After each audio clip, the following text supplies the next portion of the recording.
মাছ প্রিয় বাঙালির প্রথম পাতে শাকের ছ্যাঁচড়া থেকে শেষ পাতে টক পর্যন্ত সবেতেই মাছ। আজ দেখাবো বাঙালির খুব পছন্দের মাছের মাথা দিয়ে মুগ ডাল। দেখাবো খুব সহজ করে। সঙ্গে রইলাম আমি ঋতুপর্ণা, আপনারা দেখছেন ঋতুর রান্নাঘর। আমি এখানে একটা 1.5 কেজি সাইজের কাতলা মাছের মাথা নিয়ে নিয়েছি।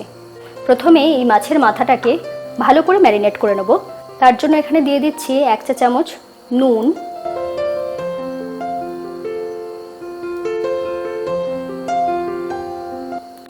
আর দিয়ে দিচ্ছি রং হওয়ার জন্য 1 চা চামচ হলুদ গুঁড়ো, আর এখানে দিয়ে দেব 1/2 চা চামচ কাশ্মীরি লাল লঙ্কার গুঁড়ো। এটা কিন্তু না চাইলে নাও দিতে পারেন। সাথে দিয়ে দেব 1 চা চামচের মতন সর্ষের তেল। সর্ষের তেলটা দিলাম যাতে এই মশলাগুলো খুব সুন্দরভাবে মাছের মাথাতে লেগে যায়, মানে মুড়োটাকে বেশ ভালো করে ম্যারিনেট করে নেওয়া যায়। আমি মাছের মাথার যে কানকোটা হয় সেটা কিন্তু দিচ্ছি না, আপনারা যদি পছন্দ করেন সেক্ষেত্রে দিতেও পারেন। মশলাগুলোকে বেশ ভালো করে লাগিয়ে নিচ্ছি।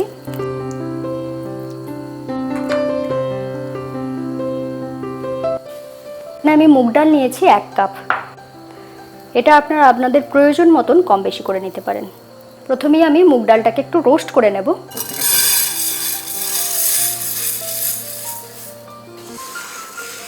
শুকনো এইভাবে এটাকে একটু ভেজে নিলে মুগ ডালটার গন্ধটা খুব সুন্দর হয়।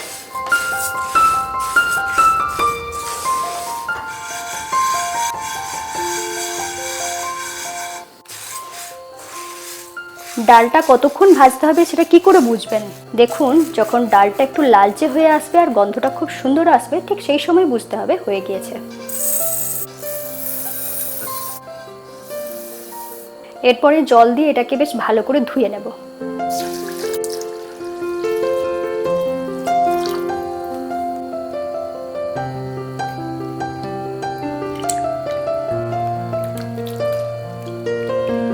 বেশ ভালো করে জল পাল্টে ধুয়ে নিয়েছি। এরপরে এটাকে সিদ্ধ করে নেব।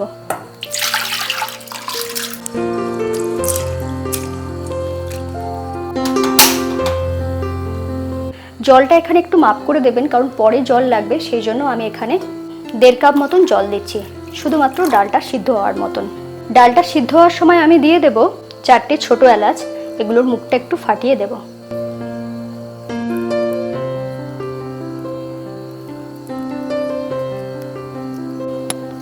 সাথে দিয়ে দেবো 2টো তেজপাতা, আর দিয়ে দিচ্ছি 1 টেবিল চামচ নুন। নুনটা আপনারা স্বাদ মতন দেবেন। এই সমস্ত জিনিস মিশিয়ে দিলে ডালটার গন্ধটা খুব সুন্দর হবে। ডালটা সিদ্ধ হওয়ার সময় আমি হলুদ দিলাম না। হলুদটা ঠিক কোন সময়ে দিলে ভালো হবে সেটাও জেনে নেব। ডালটা সিদ্ধ হতে হতেই দেখুন সাইডে এরকম ফেনার মতন উঠেছে, এগুলো ফেলে দিলেই ভালো হবে।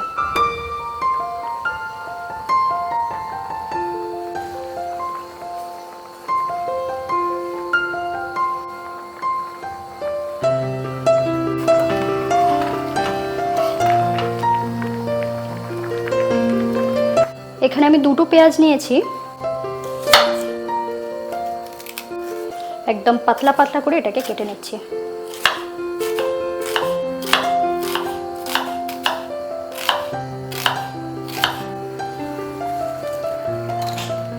চার 5টার মতন রসুন কোয়া নিয়েছি, এটাকেও কুচি করে নেব।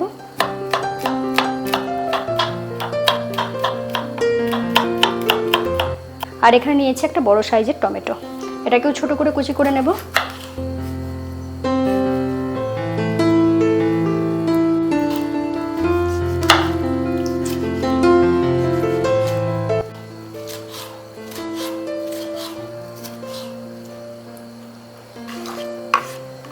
দেখুন, ডালটা 10 থেকে 12 মিনিট ফুটিয়ে নিয়েছি, সুন্দরভাবে সিদ্ধ হয়ে গিয়েছে।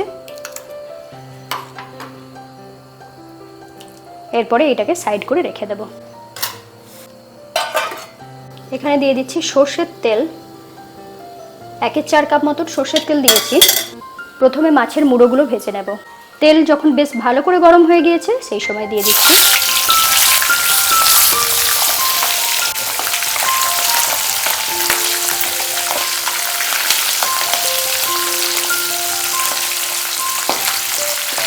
মাছের মাথাটাকে বেশ ভালো করে লাল লাল করে ভেজে নিতে হবে।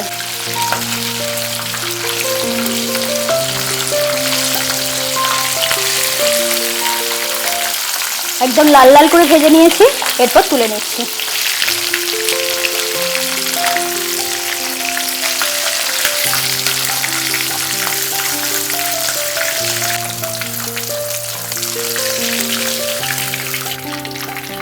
ওই তেলেতেই দিয়ে দিচ্ছি 1 চা চামচের মতন গোটা জিরে ফোড়ন, দিয়ে দিচ্ছি একটা শুকনো লঙ্কা, 1 টুকরো দারচিনি, 4-5টার মতন লবঙ্গ। এরপরে সমস্ত জিনিসটাকে বেশ ভালো করে ভেজে নিচ্ছি। এরপরে দিয়ে দিচ্ছি পেঁয়াজ কুচি, সাথেই দিয়ে দেবো রসুন কুচি। এরপরে পুরো জিনিসটাকে একটু ভালো করে ভেজে নেব।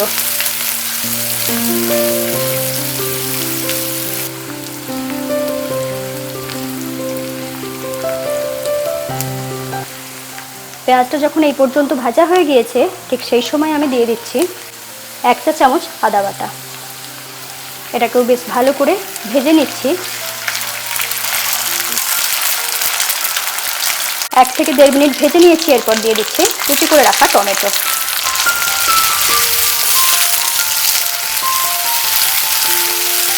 এই সময় দিয়ে দিচ্ছি 1/2 চা চামচ নুন, কারণ আমি যখন ডালটা সিদ্ধ করেছিলাম সেই সময় নুন দিয়েছিলাম। সেই নুনের আন্দাজ করে আপনি নুনটা এখন দেবেন।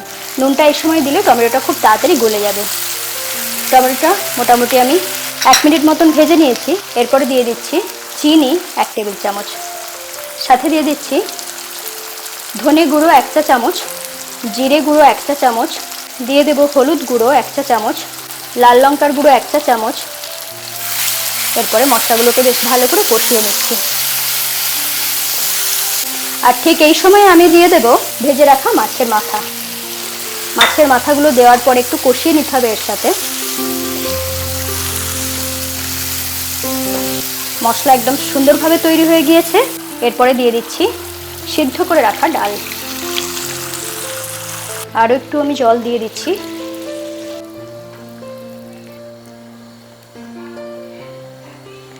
এরপরে ডালটাকে ফুটতে দিতে হবে, কিন্তু এখনও কিছু মশলা দেওয়া বাকি রয়ে গিয়েছে। ডালটা দেখুন সুন্দরভাবে ফুটে গিয়েছে, আর রংটাও দারুণ সুন্দর এসে গিয়েছে। এরপরে এখানে দিয়ে দিচ্ছি কাঁচা পাকা লঙ্কা, দিয়ে দিচ্ছি 1 চা চামচ গরম মশলা গুঁড়ো, আর দিয়ে দেবো সাথে কিছুটা ধনেপাতা কুচি। এরপরে দিয়ে দিচ্ছি 1 চা চামচ ঘি। এই ডাল পেলে সত্যিই কি আর কিছু লাগবে? আমার তো মনে হয় এই ডাল দিয়ে পুরো ভাত খাওয়া হয়ে যাবে। দেখুন ডালটা গলে যায়নি, একদম পারফেক্ট সিদ্ধ হয়েছে।